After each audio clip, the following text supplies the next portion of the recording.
भारत दोबारा पाकिस्तान पर जंग मुसल्लत करने वाला था। अमरीकी सदर डोनाल्ड ट्रंप ने तस्दीक कर दी। सऊदी वली अहद मोहम्मद बिन सलमान के साथ वाइट हाउस में गुफ्तगू में कहा कि उन्होंने दुनिया में 8 बड़ी जंगें रोकी जिस पर फख्र है। पाकिस्तान और भारत के दरमियान जंग रुकवाई। मैंने पाक भारत वो जंग भी रुकवाई जो दोबारा शुरू होने वाली थी। दोनों अब अच्छा इक़दाम कर रहे हैं। तिजारत की बुनियाद पर जंगें रुकवाई।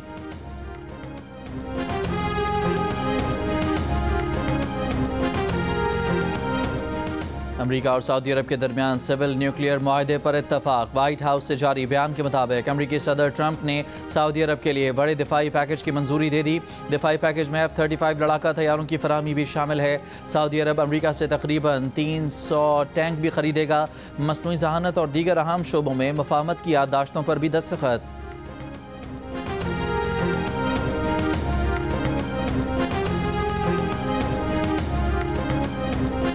इब्राहिमी मुआहदे का हिस्सा बनना चाहते हैं लेकिन साथ ही दो रियासती हल का रास्ता महफूज बनाना चाहते हैं। सऊदी वली अहद मोहम्मद बिन सलमान ने अमरीकी सदर ट्रंप पर वाज़े कर दिया। वाइट हाउस में अमरीकी सदर डोनाल्ड ट्रंप के साथ मीडिया से गुफ्तगू में सऊदी वली अहद ने कहा कि फ़लस्तीन और इसराइल के लिए अमन चाहते हैं। ईरान जौहरी मुआहदे के लिए भी अपना बेहतरीन काम करेंगे। अमरीका में सऊदी सरमायाकारी $1 खरब तक बढ़ाएंगे।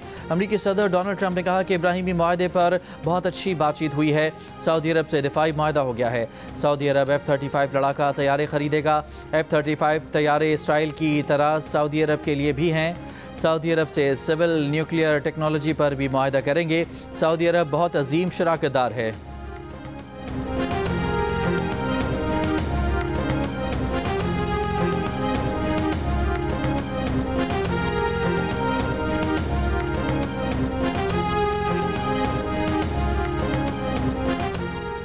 खैबर पख्तूनख्वा के इलाकों बाजोड़ और बनू में 16 और 17 नवंबर को सिक्योरिटी फोर्सेस ने भारतीय प्रॉक्सी फितनाइल खवारिज के 23 खारजी हलाक कर दिए।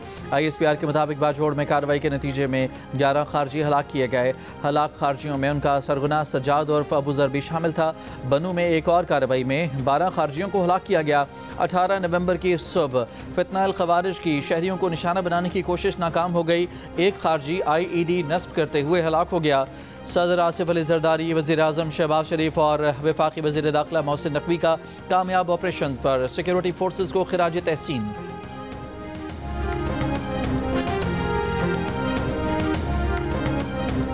पुतिन से दफ्तर खारजा के मुताबिक SCO रुकन ममालिक के सरबराहान हुकूमत भी मुलाकात में शरीक थे। रूसी सदर पुतिन ने रहनुमाओं का खैर मकदम किया। कहा कि खित्ते में इक़्तिसादी ताउन को मज़ीद मजबूत बनाना चाहते हैं। इससे पहले शंघाई ताउन तंजीम के इजलास से खिताब में नायब वज़ीर आज़म ने कहा कि SCO हंगामी सूरत हाल से निपटने और इंसानी ताउन में इलाक़ाई सतह पर मौसर किरदार अदा करने की बेहतर सलाहियत रखते हैं। पाकिस्तान ने टेक्नोलॉजी पर मबनी एक फ़ाल डिज़ास्टर मैनेजमेंट निज़ाम तैयार किया है।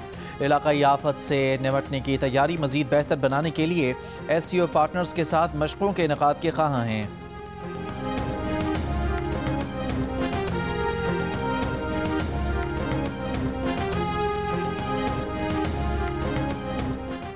वफाकी वज़ीर दाखिला मोहसिन नकवी से कायम मकाम अमरीकी सफ़ीर नेटली बेकर की मुलाकात। इस्लामाबाद धमाके की मज़म्मत की। जाँ बहक अफराद के लवाहिकीन से हमदर्दी का इजहार किया। मोहसिन नकवी ने उन्हें बताया कि दहशतगर्द अदालत को निशाना बनाना चाहता था। सिक्योरिटी की वजह से अंदर ना जा सका। हमले से जुड़े तमाम किरदारों का सुराग लगा लिया है। सहूलतकार को गिरफ्तार कर लिया है। मुज़ाकरात और दहशतगर्दाना हमले साथ नहीं चल सकते। पाकिस्तान और अमरीका के ताल्लुकात दोस्ती और बाहमी एतमाद पर मबनी हैं। कायम मकाम अमरीकी सफ़ीर नेटली बेकर ने पाकिस्तान के इंसदाद दहशतगर्दी कोशिशों को सराहा।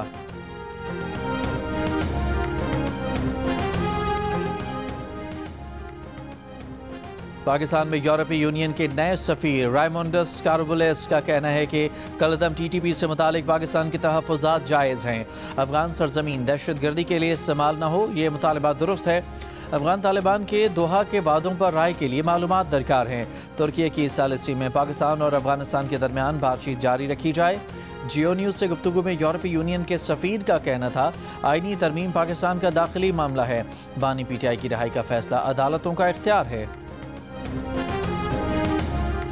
मोदी सरकार पाकिस्तान से जंग भी हारी और आज़ाद कश्मीर में की जाने वाली साजिश भी हारेगी। पीपल्स पार्टी के चेयरमैन बिलावल भुट्टो जरदारी का दो टोक पैगाम। वज़ीर आज़म आज़ाद कश्मीर की तकरीब हल्फबर्दारी से खिताब में नरेंद्र मोदी को बुज़दिल और डरपोक करार दे दिया।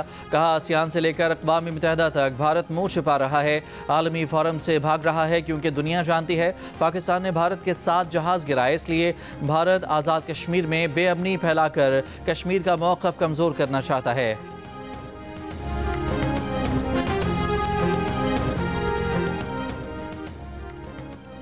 वज़ीर आला खैबर पख्तूनख्वा सुहेल आफरीदी की ज़ेर सदारत इजलास। वज़ीर आला का ज़ेर तामीर स्मॉल डैम्स की बरवक्त तकमील हर सूरत यकीनी बनाने का हुक्म। वज़ीर आला की सूबे में ज़मीन काबिल काश्त बनाने के लिए जामे प्लान तैयार करने की हिदायत। कहा, ग़िज़ाई तहफ़्फ़ुज़ के लिए काबिल काश्त ज़मीन में इजाफ़ा नागुज़ीर है। वज़ीर आला खैबर पख्तूनख्वा सुहेल आफरीदी ने शहरियों को अपने दफ्तर बुलाकर मसाइल सुने, मसाइल के हल के लिए अहकाम जारी किए।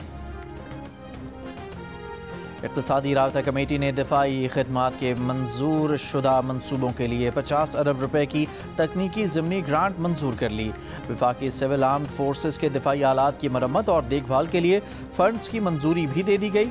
इक़्तिसादी राबता कमेटी ने वज़ारत दाखिला की दरख्वास्त पर 10 करोड़ 3 लाख रुपए की तकनीकी ज़मीनी ग्रांट मंजूर कर ली। ऑफ शोर oil and gas exploration blocks के लाइसेंस की तौसी की मंजूरी भी दे दी।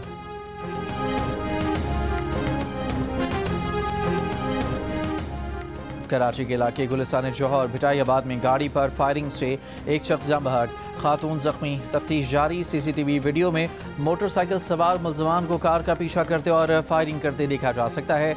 न्यू कराची इंडस्ट्रियल एरिया में डकैती मज़ामत पर फायरिंग से 2 अफराद जख्मी।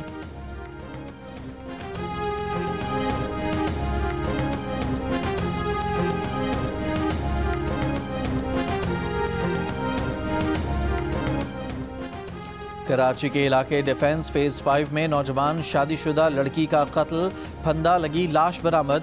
पुलिस सर्जन के मुताबिक 17 साला लड़की की मौत गला दबाने से हुई है। मकतूला के वालिद की मदय्यत में कत्ल का मुकदमा दर्ज। मकतूला के शौहर के कज़न को हिरासत में ले लिया गया। पुलिस के मुताबिक लड़की की 1.5 माह पहले ही शादी हुई थी। शौहर के हमरा कुछ अरसे के लिए कराची आई थी। शौहर की खाला के घर रुके हुए थे। शौहर काम पर था जब लड़की की मौत वाक़ हुई। इब्तदाई इत्तला के मुताबिक लड़की को शौहर के कज़न और दीगर लोगों ने अस्पताल पहुँचाया, जहाँ डॉक्टर्स ने मौत की तस्दीक की।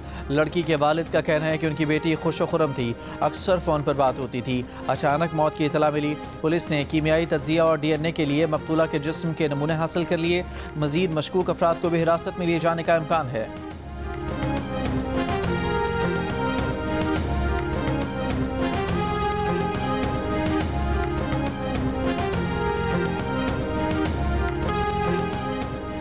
इसराइल का जनूबी लबनान के इलाके सैदून में फ़िज़ाई हमला, 13 अफराद जाँ बहक, मुतअद्दिद ज़ख्मी। हमास ने कहा कि इसराइल ने पनाह गुज़ीनों के ज़ेर इस्तेमाल ओपन स्पोर्ट्स ग्राउंड को निशाना बनाया। इसराइली फ़ौज ने लबनान में 5 पोस्टों पर कब्जा कर रखा है।